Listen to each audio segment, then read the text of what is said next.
5 military veterans with life-changing injuries are taking on the challenge of Land's End to John O'Groats by kayak. They're hoping to achieve a world first in the process. Our very own John Maguire has been following their journey and has met them this morning in North Devon, where, John, it looks absolutely glorious. Yeah, it is glorious, Dan, isn't it? Having said that, it was glorious yesterday as well, but things didn't quite turn out as expected. More of that in a moment. Just wanted to give you a first look at the kayaks. They're actually surf skis, this one. Incredibly light, you know, only weighs about 20 kilos. You can hear made of solid plastic there. No adaptations, no specialist adaptations because of the guy's injuries. Only that Darren, who we'll hear from in just a second, has a back brace there, and Ben uses these covers on the oar here, on the paddle I should say, sorry, and that only weighs 700 grams. It's like a piece of paper, it's unbelievable. He has only 50% strength in one of his arms, so he uses that, and that gives him a bit of insulation, enables him to grip onto the paddle. A major challenge this. They need to cover 50 kilometres, something like 30 miles a day, sometimes out at sea, sometimes inland, powered only by their own determination and a good deal of iron will. Yeah, and the team works, the dream works, and if you look out to Appledore, beautiful view this morning, as I say, but there's the ocean beyond, and that's where the team are going to be heading today. Luke and Carl just blowing off a few cobwebs out on the water this morning. Let's talk to Johnny Huntington. Good morning to you. Morning, John. Tell us a little bit about your story, Johnny, and why you're involved here. Yeah, so I got involved with the Armed Forces Paris Snow Sport team back when I got injured, 2014. And yeah, we were all on training camp together 2019 in Norway, and when lockdown hit, I think Darren was probably sat at home a little bit bored, wanting to get out and about, and had a stupid idea, and Kayak for Heroes was it. And yeah, phoned me up, always game for a stupid idea, so obviously immediately said yes, and here we are. Yeah. And how's the first couple of days gone? How's the paddling been? Is this new to you? So I've been doing bits of paddling for a while. I'm not by any stretch of the imagination a good paddler, but yeah, first couple of days, like really good. You know, really sort of, you know, pretty much as good a start as we could have hoped for. Last couple of days, weather hasn't been on our side, but hoping to, you know, get back on track today. Bit of momentum, and yeah, if we can crack into the Bristol Channel today, that would be fantastic. And we're talking about, as I say, 50 kilometres, 30 miles. How long is that in the saddle? So that's sort of between 6 to 8 hours of paddling a day. We're trying to go with the current, so getting a bit of an assist there. And you know, so far the 2 days we've managed to paddle, we've actually done a little bit further than that each day.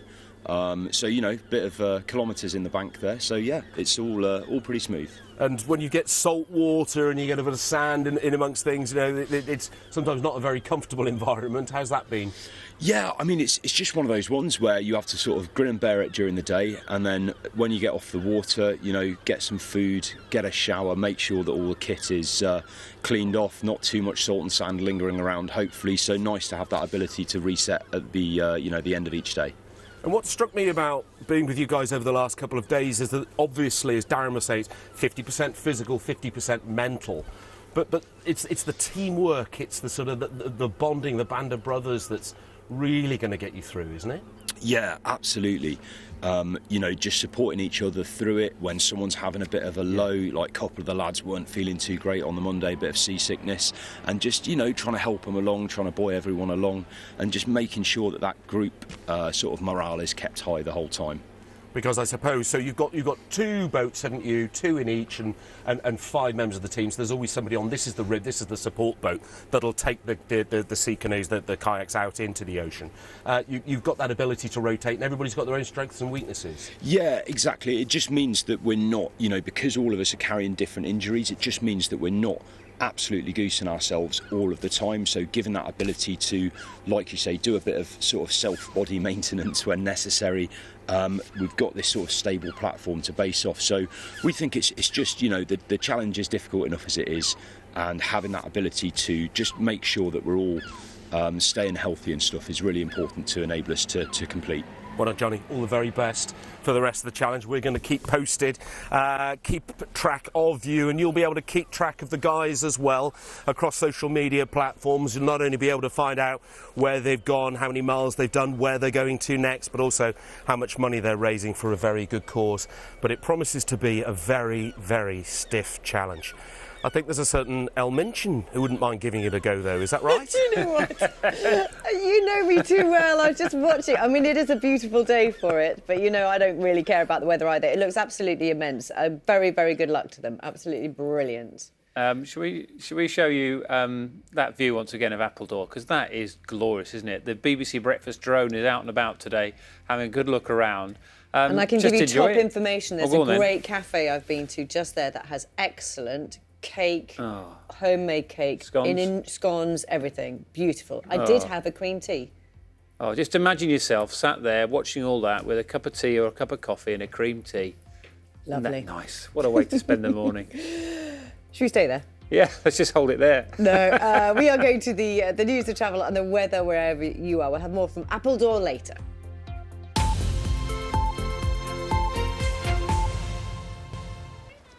It's at 8:18. 5 military veterans with life-changing injuries are taking on the challenge of Land's End to John O'Groats. But this is by kayak, and they're hoping to achieve a world first in the process. John Maguire has been following their journey, and I think every time we show you those pictures of seagulls flying past on the drone shot as well, look at that. We all want to be in North Devon with you this morning, John. Yeah, and you'd be very welcome too, Dan. It'd be great to see you. Beautiful day here on shore. Conditions are absolutely fine, but that's not what this is all about. This is about 5 former service personnel, all carrying life-changing injuries, who are going to take on this incredible expedition, this incredible challenge. What it's also about is the conditions out to sea, because for the next couple of days, that's what they're going to be up against. And I can tell you, it's not easy. Yeah, if you push out wide out. For the next 30 days or more, this is how Darren Edwards will start his mornings.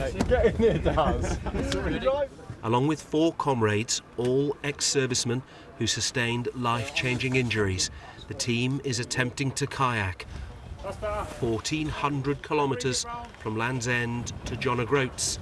It will be a world first for what's known as an adaptive team. We've all been through similar experiences in life. I stepped in an IED, damaged my left leg. You know, we've all been through different levels of trauma. I was out in operations. I took 7 rounds and blast fragmentation to my chest and both arms. I've had my arm reconstructed from the elbow down. So I went in with a 50-60% chance of losing my arm, and I came out with 50% functionality. Training has been intense, but the open sea presents new challenges, especially for Darren, who's paralysed from the chest down after a climbing accident and can't use his legs for balance. Their support boat is taking them out to sea, ready to resume their odyssey off the north coast of Cornwall and Devon. So far, they've managed to paddle 2 out of 3 days since starting on the weekend. Day 3, things are going pretty well so far. Couldn't paddle yesterday because of extreme headwinds, and the first day a lot of seasickness. So let's see how today pans out. But conditions once again proved hazardous, and the team was thwarted. Well, as if you needed any proof of just how tough this challenge is going to be. Once again, the weather conditions have prevailed. They've had to sack it for today, and we'll give it a go again tomorrow. It didn't take long for us to realise that once we got out, the conditions were more than we can handle. So I think we know our limits as a collective, which is good. And also there was a question mark whether the actual safety boat would be able to make it back. So it was a no-brainer really to turn around and do the safe thing. Known as Kayak for Heroes, the expedition is aiming to raise £100,000 for the Armed Forces Para-Snowsport team. It's a charity that's already played a part in their rehabilitation, and this challenge will do more to help. Unfortunately, in February of 2020, I tried to take my own life. I was really down in the dumps and not in a great place. So I reached out for help eventually, and I got the support I needed when I eventually asked for it, and it took me a long time to come round to that. We all as a team have been through our own mental health sort of challenges and battles with our injuries and things that have followed, but we've proved at every step that by being positive, by remaining active, that you can kind of keep on top of that. So the challenge is physical because it's paddling 1,400 kilometres, but so much of it is in the mind. Their route will take them along the southwest coast up to Gloucestershire, where they'll then use rivers and canals to head north to Liverpool. Back out to sea up the northwest coast of England, then into Scotland, including the Caledonian Canal and Loch Ness, then onto John O'Groats. It's a mammoth undertaking. I'm not really a sea person, which is really bizarre for someone that's kayaking Land's End to John O'Groats. You know, I'm more comfortable on land, I'm a runner. So when I got involved in this, I was like, it sounds crazy, it sounds horrific, I'm not comfortable out at sea, but I'll give it a go. You know, it's all about pushing your comfort zone, you know, really testing yourself. Physically very tough, mentally extremely demanding. This is a challenge that will require everything from these men, not just as individuals, but above all, as a team. So you can see the support boat there, that's the rib with one of the kayaks on the side. The other one's just next to me at the moment. That will now motor down to Bude, and that's the point at which the guys reached on Sunday, the last time they were able to paddle. And then their next objective will be Ilfracombe, and then back up the country as we go along. Luke and Carl, raring to go, ready to go this morning. Carl, tell me, how did you get involved? Why did you get involved in this expedition? So initially Darren came up with the crazy idea of kayaking Le Jog, and as we'd all met through the Armed Forces Para Snow Sport Team charity, he picked the people he wanted, asked us, and everyone basically said yes. What's it done for you? What's not only the snow sport done for you, but being part of this? The main aim for me personally is about raising the funds so I can continue to help other injured and wounded soldiers in having a journey to go forward, and we use snow sports as that transport, so basically helping people in the future is the main aim, and we need the funds to be able to do that. Of course. And it's helping you also?